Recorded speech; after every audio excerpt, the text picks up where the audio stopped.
Gardner. Thank you, Mr. Chairman, and thank you, Mr. Secretary, for your service to the country and your time with us today.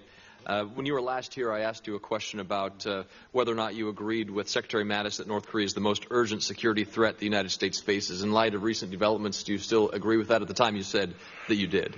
Yeah, it's still a real priority. We also talked about do you believe it's the most urgent national security threat? I do. But having said that, I don't recall the precise timing when I was here. I think it was in April, perhaps. Yeah. So it is. The fact that we're having conversations and we haven't had additional missile tests and nuclear testing, maybe it's still a priority. I don't know how to think about it, but I'm optimistic that we're headed in a path that is the right direction, and we just got to get the rate of change. The testimony, you used the term final, fully verified denuclearization. In previous testimony, you've used the word permanent, verifiable, irreversible denuclearization. U.S. law says complete, verifiable, irreversible denuclearization.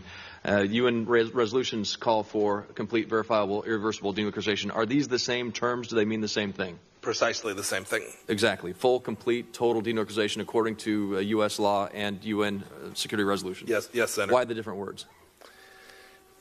Sometimes one needs to just break away.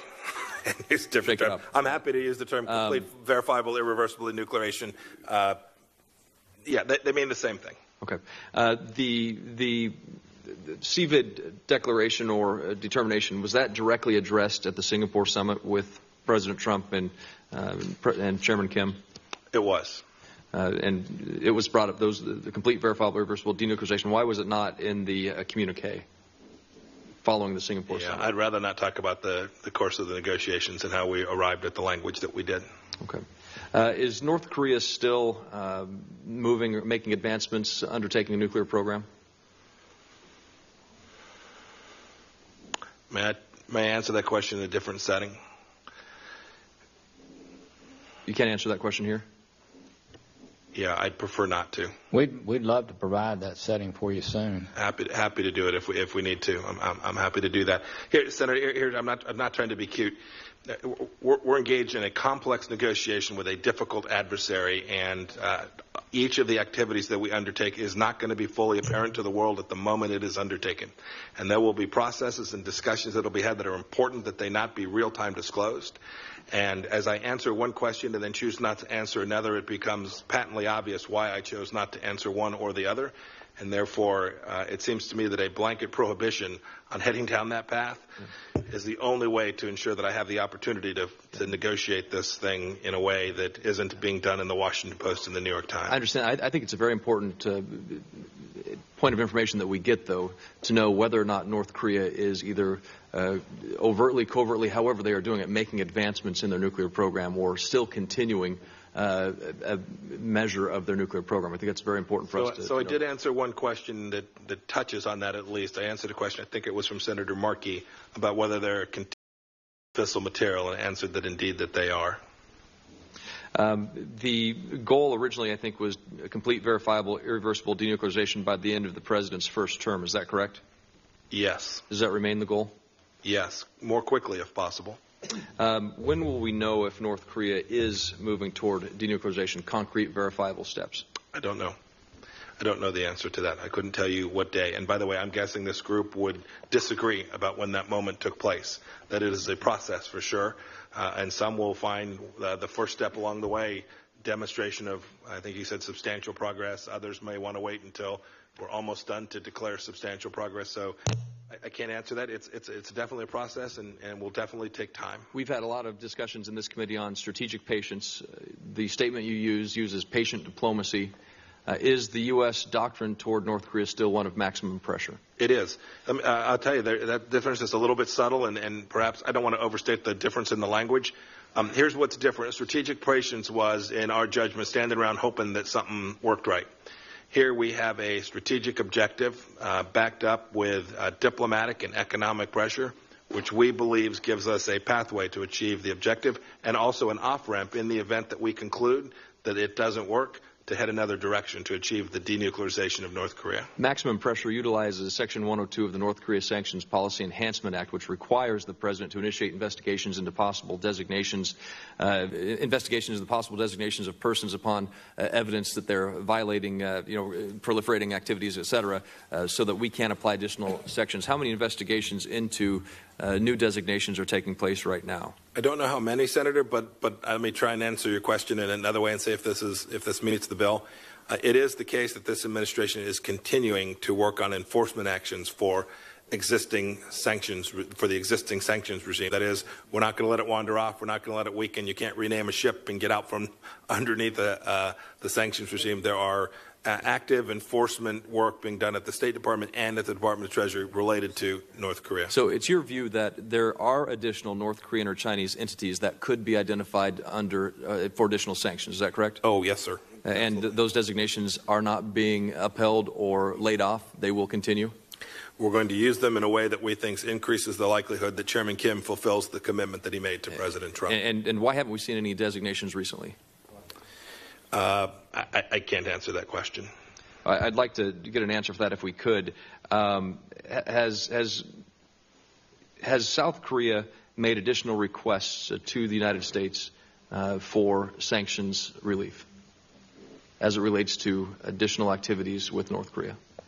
So I think the requests that South Korea has made are public and have occurred through the committee up at the United Nations.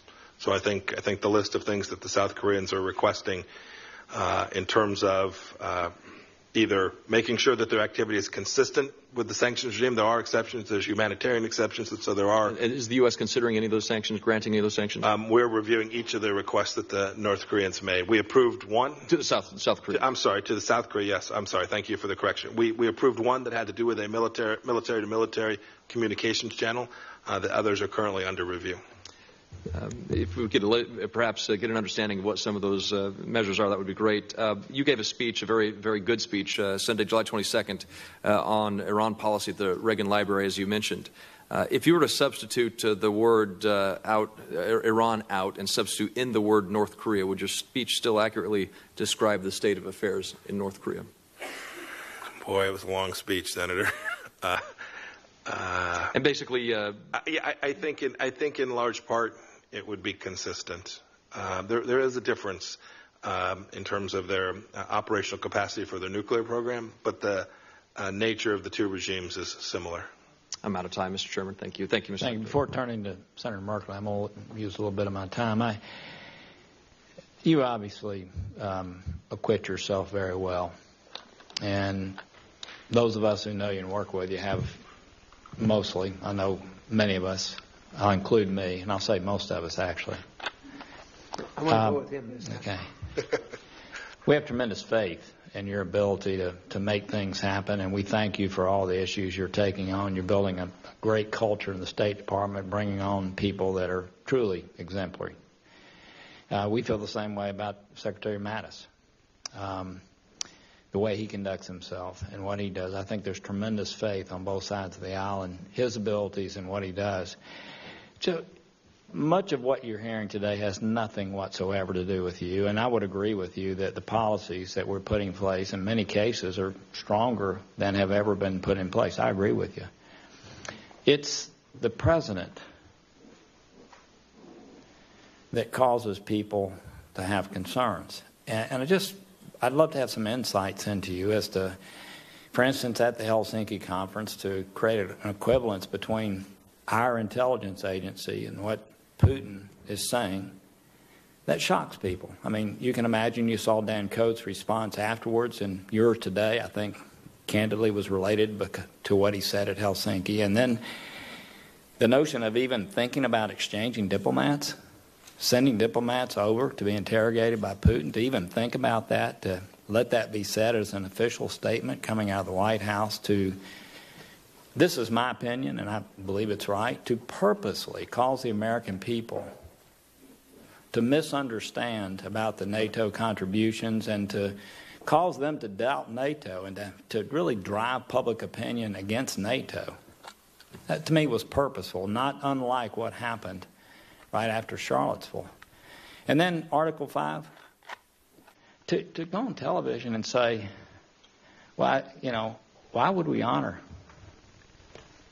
I'm paraphrasing, but why would we honor Article 5 in Montenegro? We passed a law, I think only 2 people dissented to send them into NATO. He signed it.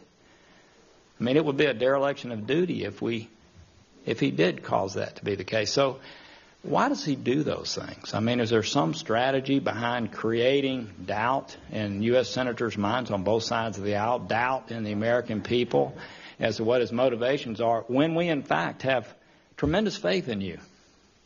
I think you're a patriot. Tremendous faith in Mattis. But it's the president's actions that create tremendous distrust in our nation, among our allies. It's palpable. We meet and talk with them. Is there a strategy to this, or is it what is it that causes the president to purposely create distrust in these institutions and what we're doing? Senator, I disagree with most of what you just said there. You somehow disconnect the administration's activities from the president's actions. They're the one and the same. Every sanction that was put in place was signed off by the President of the United States. Every spy that was removed was directed by the President. Go to the points I just made. Go to the points I just made. Talk to them. Talk to them. I know what we're doing. Talk to the points I just made. Here's what the world needs to know.